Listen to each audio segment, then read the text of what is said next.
Добрый день, поважаныя дзеці, паважаныя слухачы. Сёння мы з вами пазнаёмімся з першай часткай романа Владимира Караткевича «Чорны замак Ольшанскі». Раздзел першы. Візіт устрывожанага чалавека. Прозвішча маё Косміч. Хрышчаны. Гэта ўсё бабця, Антонам. Бацьку, калі хочаце, звалі Глебам. Маці – Багуславай. Занятак бацькоў да рэвалюцыі. Бацька, скончыўшы гімназію, якраз паспеў на Зялёнага і Махно. Маці гады 3 як кончыла гуляць у лялькі. Я даю вам гэтую разгорнутую анкету, каб не гаманіць доўга. Анкету з дабаўленнем міліцэйскага апісання прыкмет. А раптам нешта нараблю, асабліва пры маёй схільнасці ўблытвацца ў розныя прыгоды, на якія мне да таго шанцуе. Мне 38 год без малога. Стары кавалер, як казала мая знаёмая Зоя Пярэрвенка, з якой у мяне тады якраз канчаўся. А мабыць, такі канчаўся, кароткі і, як заўсёды, не вельмі ўдалы раман. Гэткі стары кавалер, які за вайной ды навукай не ажаніўся, а цяперака позна ўжо. Жыццяпіс гэтага старога кавалера пададзены пункцірам. На 2 гады раней, чым трэба, скончыў школу. Шчанюком з мокрым пыскам. У 41-м напярэдадні. З выпускным балем, дзяўчынкай у белым і вальсам да раніцы. Дурны, збіты, зацяганы дрэннымі пісьменнікамі прыём. Але тут так і было. На жаль і тугу. Таму што той раніцай 2 першыя бомбы ўпалі на паштамп і кінатэатр. Мы з ёю былі ў кінатэатры, так што ўсё гэта здарылася на маіх вачах. Трос перад ваенкамам пасведчанне аб заканчэнні школы. Пашпарта яшчэ не было. Але паверылі. Быў. Здаровая, словам, вымахала доўбня. Узялі. І сербануў я тут спаўна. Родны гарадок, адступаем. Над правым млынам адзін уцалелы рэпрадуктар. І з яго бравурны марш. І нараўлянін Каляда, камандзір майго аддзялення, увесь у пыльных бінтах, разануў па ім з аўтамата. Мала іх яшчэ тады было, ледзь не адзінкі. Разануў, каб не звягаў, паразіт. Тут і скончылася моя ўзнёслая маладосць. Тут, а зусім не тады, калі мы прыкрывалі адыход нашых і Каляду забілі, а мяне, засыпанага зямлёй, узялі ў палон. Было гэта паўночней Оршы. Я ўцёк з эшалона пад Альберцінам. І тут жа ў Слонімі ледзь зноў не трапіў. Уратаваў мяне дзядзька Здзіслаў Крыштановіч. Як толькі яго не хвалілі. Паслугівач і падбрэхіч, і... Немцы пасля, у канцы 42-го, павесілі яго, хорошага чалавека, у вёсцы пад Слонімам. І добра хаця тое, што ўжо 10 год стаіць яму ў той вёсцы помнік. Вось так, сябры. Партызанка. Зноў армія. Моцна зранены ля Паздама. Дэмабілізаваны. І пачалі мяне тут, ва ўніверсітэце, вучыць уму маразму. У 51-м атрымаў дыплом, у 54-м аспірантуру скончыў. Дзіўлюся, як ад усёй гэтай навукі не стаў непапраўным дубам. Дысертацыю абараніў па 16 стагоддзю. Дзеячы рэфармацыі, гуманісты. Стаў кандыдатам, спецыялістам па сярэдневяковай гісторыі, неблагім палеографам. Напісаў некалькі дзясяткаў артыкулаў, 3 манаграфіі. Можна і доктарам рабіцца. Збіраюся. Вось-вось. Малады, таленавіты доктар гістарычных навук. Тьху! Асобныя прыкметы. Светлы шатэн, вочы сінія, нос сярэдні, рот, шчыліны ў паштовай скрынцы на глаўпаштамце, морда, сумесь варага з познім неандэртальцам, рукі граблямі, ногі доўгія, нібы ў палескага злодзея. Спартыўныя дадзеныя. 191 сантиметр росту, 89 кілаграмаў вагі. Плаванне – першы разрад, фехтаванне – другі. А каб вы спрахлі! Адносіны да баскетбола? Мог бы і ў баскетбол. Але на першай трэніроўцы нехта выцерся аб мяне потнай спінаю. Разумееце, не рабочы пот, не жаночы, а з рэзкага паху, валасатага цела, якое ледзь не сплывала тлушчам. Кінуў гэтую справу. Грэблівы занадта. Футбола не люблю. У гімнастыцы 0. Не ведаю, ці здолею 15 разоў падцягнуцца на турніку. Вось, здаецца, і ўсё, што цікавіць людзей. Фу! А наконт таго, чым дыхаю, што толькі маё, дык гэта розшукі ў мінулым. Акрамя вышэй памянёных прац напісаў яшчэ некалькі, накшталт, но строга абгрунтаваных, дакументальных гістарычных дэтэктываў ці што. Некаторыя з'явіліся ў часопісах. Некаторыя яшчэ чакаюць. Злы лёс роду галынскіх, забойства ў Дурынічах і гэтак далей. Калі вось гэтая гісторыя вас зацікавіць, я з часам пазнаёмлю вас і з тымі. Смешна? І праўда смешна. Навуковы работнік і раптам пінкертонаўшчына ў мінулым. Мне таксама смешна, затое цікава. І вось пісаў я, хутчэй ад жадання перамагчы пачуццё сваёй непаўнацэннасці, бо пісьменнік з мяне нікудышны. Гэтыя творы папулярнага цяпер жанру. Пісаў, беручы замест таленту ўменнем разабрацца ў блытаніне актаў, фактамі і логікай. Пісаў не ведаў, што ў той вечар лёс цераз аднаго ўстрывожанага чалавека ублытае мяне ў сапраўдны дэтэктыў. У той брыдкі сакавіцкі вечар я якраз рыхтаваўся да работы. Шчыра кажучы, не цярпелася дарвацца да яе. Многія месяцы я займаўся не тым, чым хацеў. Для мяне гэтыя першыя хвіліны ледзь не найбольшая асалода ў жыцці. Метадычна раскласці на стале рэчы. Чыстая папера справа, злева месца для спісанай.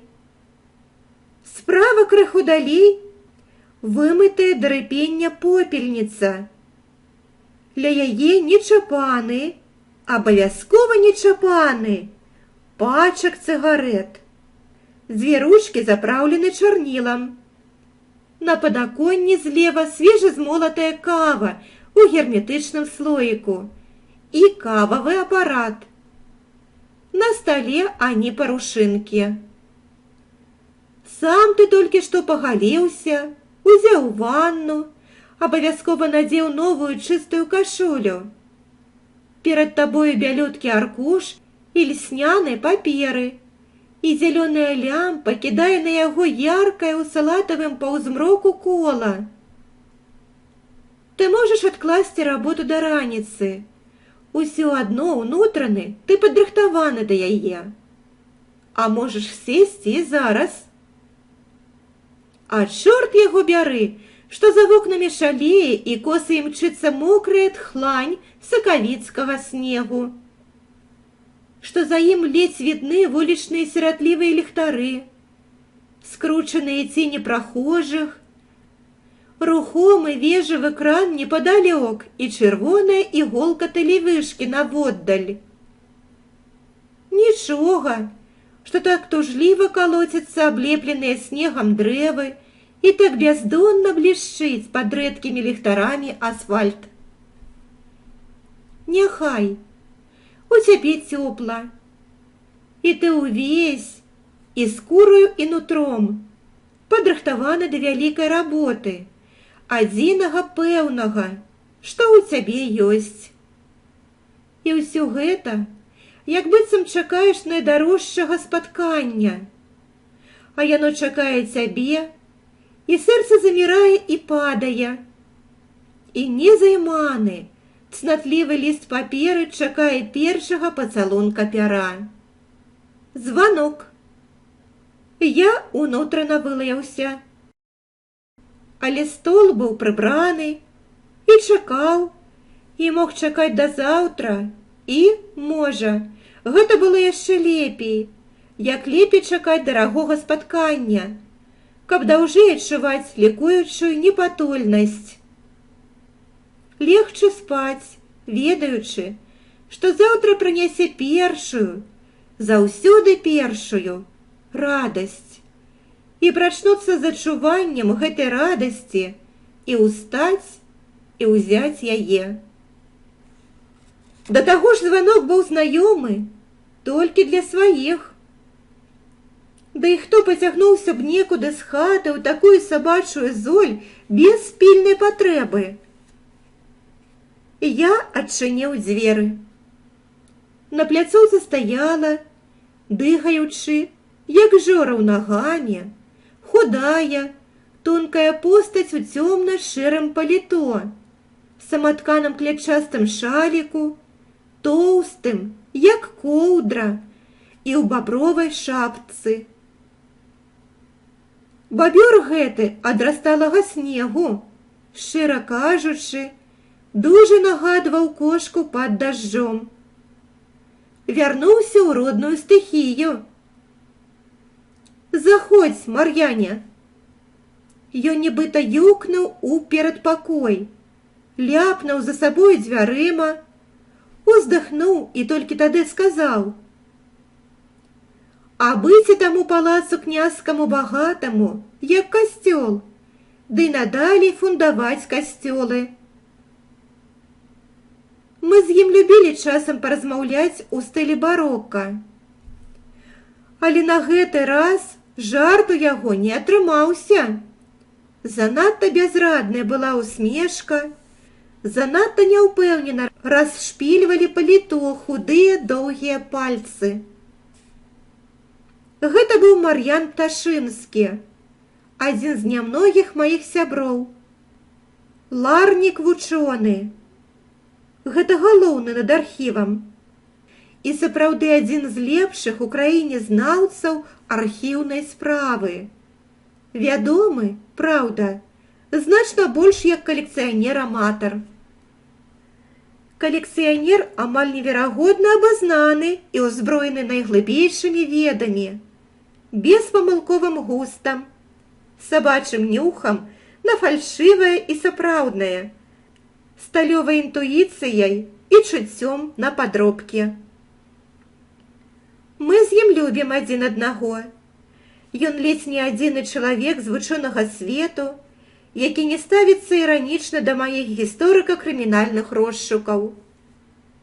А я люблю ягоныя бясконцыя апавяданні аб рэчах, паперах, пячацях, манетах і ўсім такім іншым. Абодва мы кавалеры. Ад яго пайшла жонка, пустенькі коцік – актрыса. Абодва ў вольны час ловім рыбу і спрачаемся. Абодва прымаем адзін аднаго такімі, якія мы ёсць. І вось менавіта таму, што я ведаю яго, як сябе, я адразу сёння заўважыў, што ён не той, не такі. З пытаннямі, аднак, лезці не стаў. З апарата якраз забубніла, запырхала, палілася ў хмарках пары чорная і лісняная на выгляд кава. Вып'еш? Хіба вадой развёўшы? Выгляд у яго быў вінаваты і беспарадны. Разбаўляць такую раскошу вадой – гэта было злачынства, але я не пратэставаў. У Мар'яна нядаўна быў мікраінфаркт. «Нельга мне», – сказаў ён, – «а зусім без яе не магу». Хутка ў наш час зношваюцца людзі. Паспытаў Маутхаўзена і яшчэ таго-сяго. Дзіва, што такое сэрца ў 40 год. Ён трымаў філіжанку доўгімі пальцамі і больш нюхаў, чым піў. І ноздры ягоныя трапяталіся ад асалоды, як у Адама ля забароненага дрэва. І аблічча яго было тое, што ў кепскіх раманах называюць артыстычным. Просты нос, бліскучыя цёмныя валасы, глыбока пасаджаныя немалыя вочы. Я любіў яго. Ён быў мой друг. Слухай, Антось, мяне, напэўна, хочуць забіць. Мне здалося, што я не дачуў. Так, забіць. І варта, сказаў я, такую святую барбару упусціць, аддаць рукі гэтаму гандляру ад калекцыянерства, Мілюціну Эцьку. Я не жартую, Антось. Толькі тут я зразумеў, чаму ён сёння не той. На ягоным абліччы, звычайна такім паблажлівым і сардэчным, сяброўскім і ад прыроды добрым, ляжаў цень. Цень сталай трывогі. Тое, што ані на хвіліну не адпускае, гняце, цісне, задушвае ўвесь час сэрца. Не моцна, але ўвесь час. І я адразу паверыў яму, бо такі твар у чалавека бывае толькі тады, калі справа сур'ёзная. «Ну што ты мне тут смаляйкі пляцеш?» – сказаў я. «Ты маю кнігу ведаеш». Кожную сваю новую кніжную знаходку ён называў з націскам «кніга». Тыя 3 пераплеценыя. Ну, бачыў, год яна ў цябе. Год і 2 месяцы. Ну, вось за яе. Я невыразна помніў тую кнігу. 3 кнігі памерам у аркуш, узятыя ў адзін пераплёт з рудой скуры канца 16 стагоддзя. Ні густу, а нічога. А кнігі, сапраўды, дужа каштоўныя. Толькі які ёлуп іх сабраў пад адной вокладкай. Евангелле 1539 года, выдадзеныя накладам князя Юр'я Сямёнавіча Слуцкага. Ды тут жа Евангелле Цяпінскага. Ды да яго прышмараваны статут 1588 года выдання, той, што пад даглядам левасапегі рабіўся. 3 кнігі, пераплеценыя ў адзін пераплёт нейкім варварам. Каштоўныя кнігі. Але каб за іх? Верзеш ты. Праўда, Євангеліє Цяпінскага было надзвычай рэдкім экземплярам. З набору былі выцягнуты літаркі, каб засталося пустое месца. Ясна, друк у Цяпінскага быў не той, што ў Скарыны. Бедны друк дужа беднага друкара. І нейкаму багатаму чалавеку гэта не спадабалася. І ён папрасіў аб адной такой кнізе, толькі без літарак, для сябе. А на пустых месцах папрасіў нейкага мініяцюрыста намаляваць тыя літаркі фарбамі і золатам. Каб кніга выглядала на больш багатую.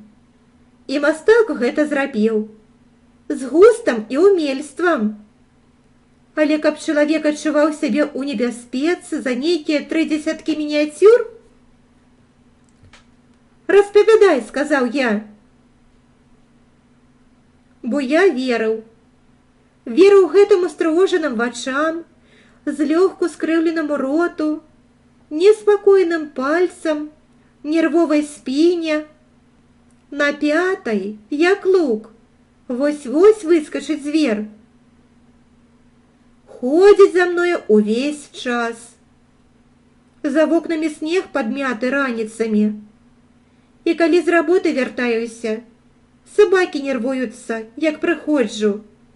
Некалькі разоў заўважаў, што швэндаюцца на пустыры нейкія цёмныя асобы. Ладно, скажам за кнігу. Адкуль імі ведаць, што яна ў цябе? Меў дурасць. Выстаўка была ў лютым у публічнай бібліятэцы. Старадрукі. З бібліятэкі, ды з прыватных збораў таксама. І што? А тое. Ён усё ж глынуў ахалолай кавы. Я стаю пры сваіх і тлумачу. Маячыць наводдаль нейкі чалавек. Высокі, год на 8 за нас старэйшы. Але яшчэ не сівы, цёмны бландзін. Аблічча бура-чырвонае, нібы загарэў, нягледзячы на зіму.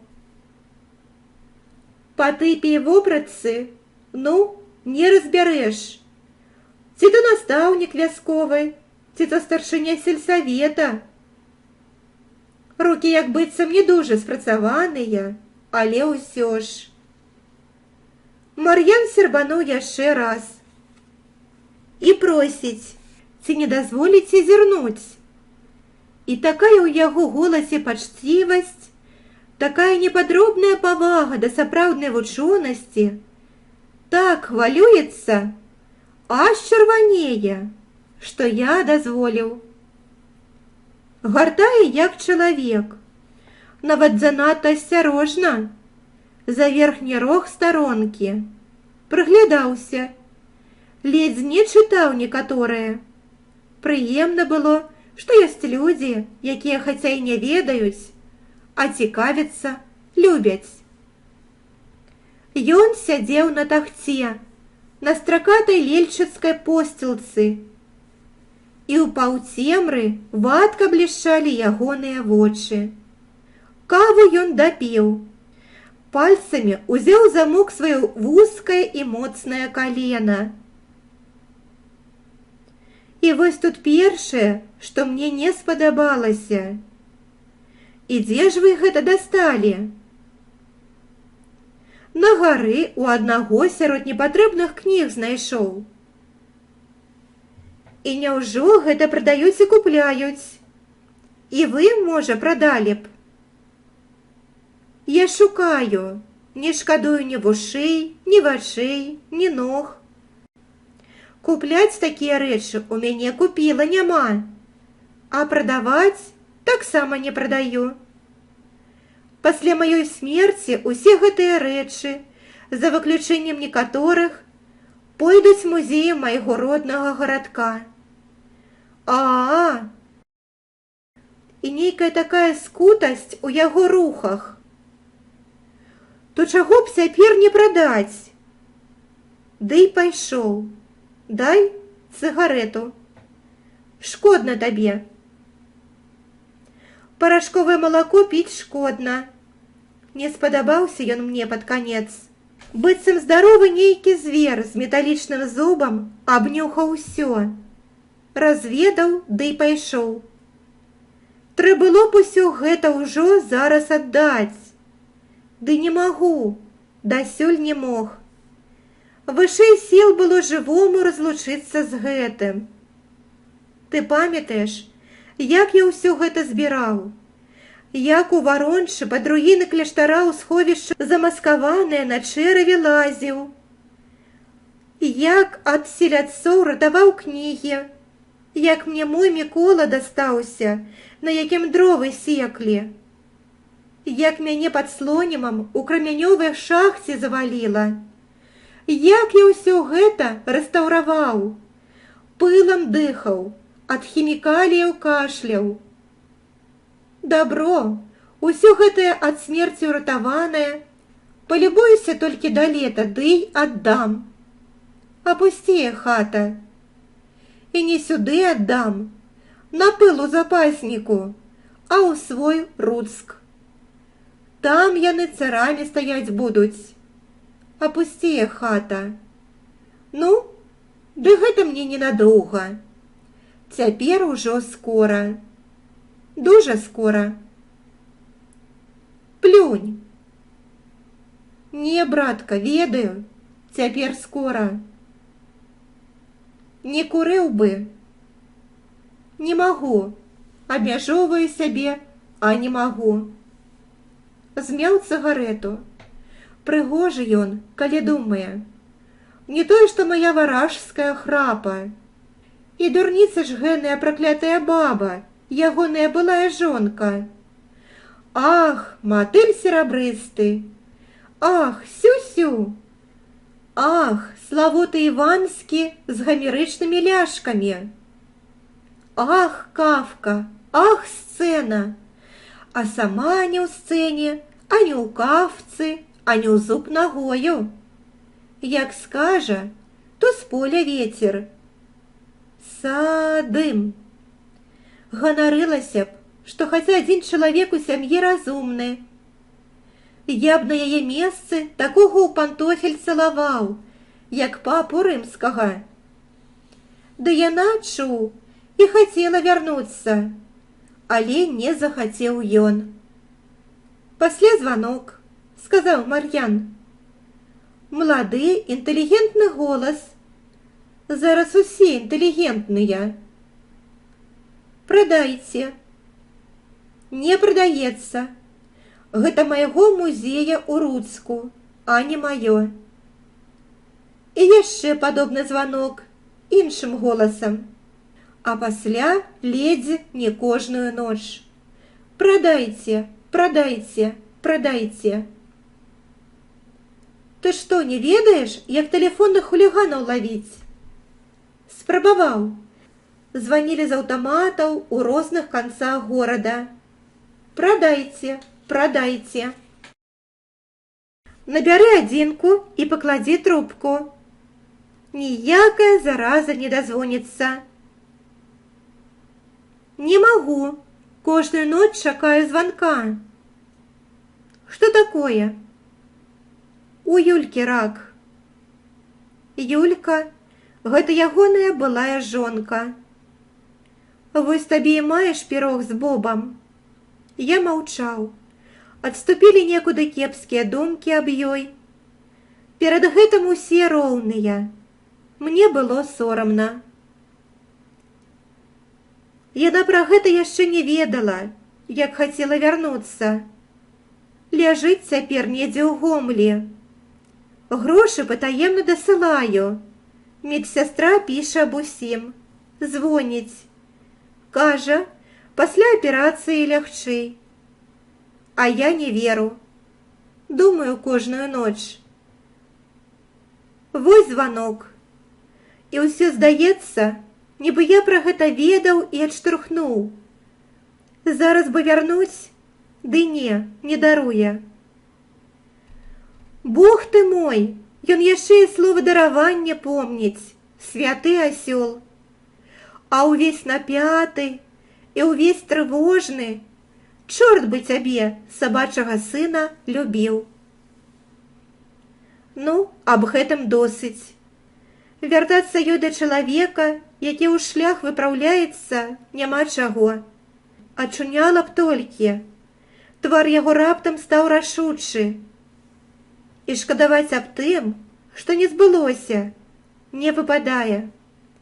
Але званка чакаю, а замест яго кожную ноч яны. Ведаеш, трывожуся я. Мілы мой, я гэта з самага пачатку бачу. І тое, што кепска, і тое, што падобны ты на адзіную барокавую скульптуру ў маёй кватэры, насмуткуючага над тваёй галавой. Страшныя вочы, і гэты вянок. Як я гэтага не заўважаў? Заўтра ж выселю яго ў другі пакой. І, баюся, Антось, ты ведаеш, баязліўцам не быў. Разам былі ў розныя калатэчы. Ведаю. А тут паршыва. Падаходзіць нехта да вокнаў, сабакі бурчаць, як на нячыстую сілу. Нейкі пах аднойчы ў перадпакоі. У міліцыю пазвані. З-за неясных падазрэнняў. Ён раптам скалануў галавой і усміхнуўся. Да ўжо табе. А пострах? Пострах можа быць за сэрца.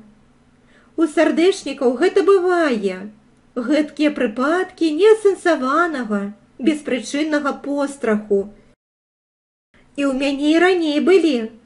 Не звыкаць. Я ж табе і кажу, кінь, звычайныя барыгі. Хочаш кілішак каньяку? Трывога ўсё ж не пакінула яго. Можа быць, але чаму кніга? Чаму адна гэтая кніга? Чаму не мой Мікола, не грамата Жыгімонта мытнікам? Там жа адзін каўчэг чаго каштуе. Чаму гэтая кніга? Не ведаю, давай паглядзім. Вось я і хацеў, ды не рызыкнуў несці. Цёмна. Ён устаў. Ну, бывай здароў, браце. І плюнь на ўсё. Ты заходь да мяне паслязаўтра, Антосю. Разгледзім. Я хаця і архіўны работнік, а палеограф ты лепшы. Я вырашыў, што хопіць. Трэба пераходзіць на звычайны тон. Досыць гэтага гнятучага досыць. Бо амаль любому жаху, калі ён у плоці, мужчына можа разбіць нос. То што, правялебны мар'ян? І псы бурчалі на сілу варожую, а ён без, у сенцах, спакушаючы правялебнага чысціню, смярдзеў брыдка. Нібы творы доктара навук гістарыйскіх цытрыны. Забрахаўся, якія гэта гістарыйскія. А мусікійскія ж ёсць? То ж бо, цытрыны і падобных яму. Мы разрагаталіся, але ўсё адно я адчуваў, што на дне ягоных вачэй трывога. Ён пайшоў, а трывога засталася. Я падышоў да акна і глядзеў, як ён ідзе цераз вуліцу у касых, імклівых струменях снегу, змешанага з дажджом. Паважаныя дзеці, паважаныя слухачы, вось і закончылі мы чытаць першы раздзел «Візіт устрывожанага чалавека», першай часткі рамана Владзіміра Караткевіча «Чорны замак Альшанскі». Калі ласка, ставьте лайки, подписывайтесь на канал. Дякую вам за увагу.